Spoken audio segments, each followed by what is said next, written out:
मैं ये वचन देती हूं, दारुका, तुम्हारा वंश और असुर समुदाय सृष्टि के अंत तक यहां सुरक्षित रहेंगे।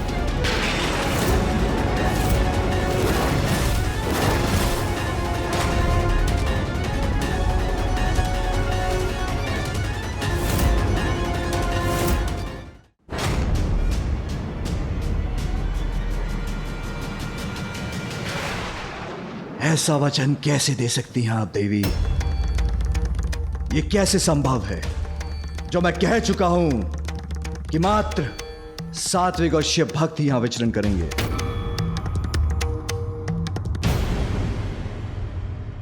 और मेरा वरदान नाथ, मैंने दारुका और उसके असुर समुदाय को यहाँ सुरक्षित रहने का वरदान दिया है, और आपका वरदान मेरे वरदान में बाधक बन रहा है।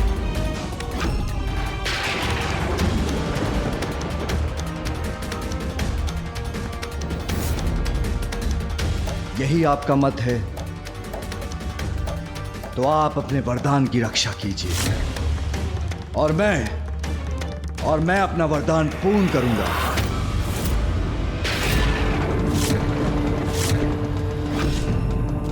स्वामी, तो क्या आपकी इच्छा है कि मेरा और आपका टकराव? नहीं, मैं मात्र अपने वरदान की रक्षा करना चाहता हूं, जिसके लिए मुझे कोई भी संघर्ष स्वीकार है।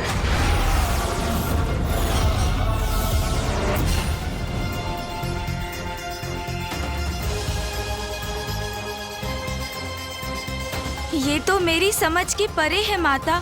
अभी तो सृष्टि का आरंभ ही हुआ था, और आपने अपने भक्त की रक्षा के लिए जो किया, कि उसके लिए इतना बड़ा मूल्य चुकाना, संपूर्ण रचना को संकट में डालना, ये उचित था माता। माता, आपके और पिताश्री के मध्य ये द्वंद्व ब्रह्मांड की दो सर्वोच्च शक्तियों के विनाशकारी टकराव का अर्थ तो सृष्टि का सर्वनाश है। सृष्टि ना रहे तो आपके भक्त कहाँ रहेंगे माता?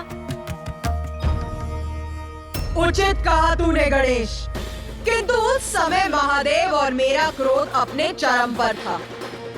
अपने भक्त की रक्षा हमारा धर्म, हमारा कर्तव्य और हमारा एकमात्र सत्य था, और हम दोनों ही अपने अपने सत्य पर अड़िग थे।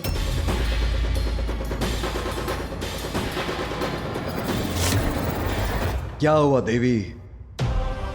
जब आपने निर्णय ले ही लिया, आपका भक्त मुझसे ज्यादा महत्व रखता है, जिसके लिए आप मुझसे युद्ध करने के लिए तत्पर हैं, तो अब इतना विचार क्यों? मुझ पे प्रहार कीजिए।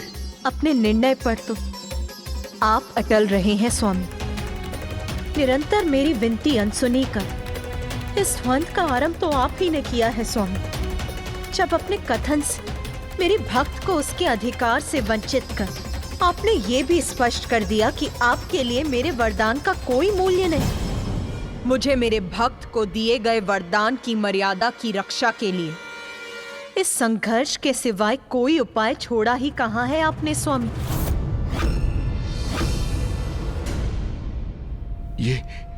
ये क्या हो रहा है?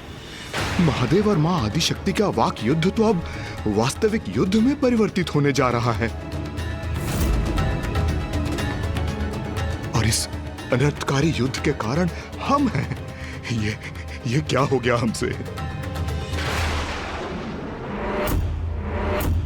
कष्ट में भी आनंदित हो गया हूं मैं ये दृश्य देखकर। वाह, मेरी पत्नी और मेरा इतना प्रभाव है देवी आदिशक्ति पर कि हमारे कारण वो महादेव से युद्ध करने के लिए प्रस्तुत हो गई।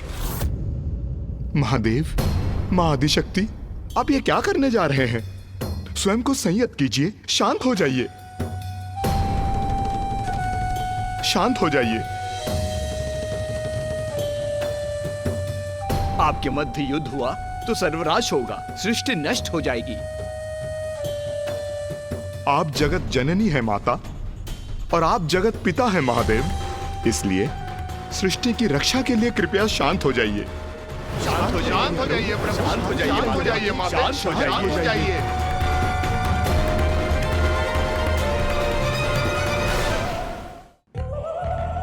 वहाँ उपस्थित सभी मनुष्य अपने कष्ट भूलकर हमसे गुहार लगा रहे थे, मुझसे और महादेव से विनती कर रहे थे,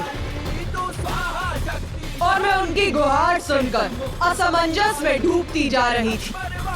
एक और तो मैं एक स्त्री थी, एक पत्नी थी, जो अपने पति के विरुद्ध जाने के लिए विवश हो रही थी, किंतु दूसरी ही ओर मैं अपने भक्तों के लिए माँ भी थी, और जगत जननी होने के कारण जगत का विनाश होते हुए नहीं देख सकती थी। इन सभी दायित्वों का अंतर्बोध मुझे व्याकुल कर रहा था। अपने ही आधार को कोई क्षति कैसे पहुंचा सकता है भला? इसीलिए स्वामी, जो मेरे जीवन का आधार है, उन पर वार करने के विचार से ही मेरे हाथ कंपित हो उठे थे। किंतु माँ के जीवन का सबसे बड़ा आधार तो उनकी संतान ही होती। अपनी संतानों की सुरक्षा के विचार में मेरी निश्चय को दृढ़ता और मेरे हाथों को स्थिरता दी। मैं असमंजस में थी, क्रोधित थी, द्रवित भी थी। प्रिय, आपके अनुसार मैं अनुचित कर रहा हूँ, तब और प्रतीक्षा का कोई अर्थ नहीं। आराम कीजिए युद्ध, या कदाचित आप चाहती हैं प्रथम वार मैं करूं?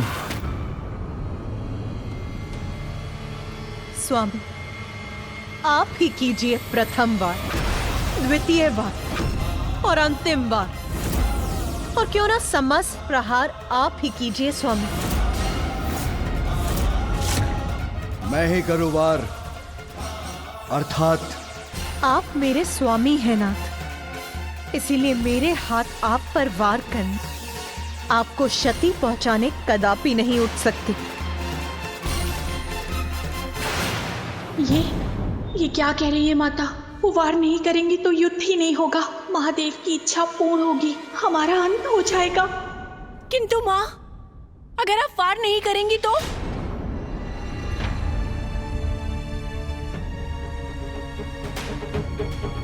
मैं आप पर वार नहीं करूंगी स्वामी, किंतु इसका अर्थ ये नहीं है कि मैं अपने भक्तों की रक्षा भी नहीं करूंगी। मैं उनके समक्ष उनका कवच बनकर रहूंगी। यदि आप उन तक पहुंचना चाहते हैं, तो आप मुझे भेद कर, मुझे नष्ट कर उन तक पहुंचेंगे। अब ये कैसी युक्ति है आपकी? युक्ति नहीं स्वामी, ये प्रेम है एक स्त्री का अपने प्राणनाथ के प्रति।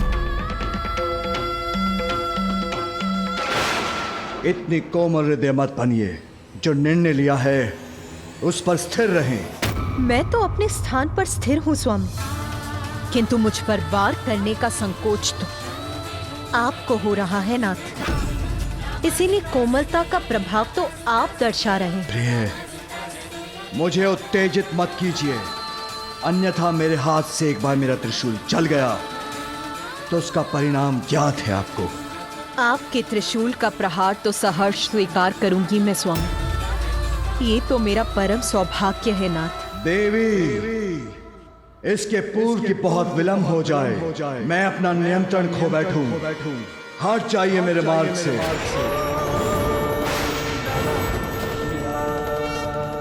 स्वामी, स्वामी!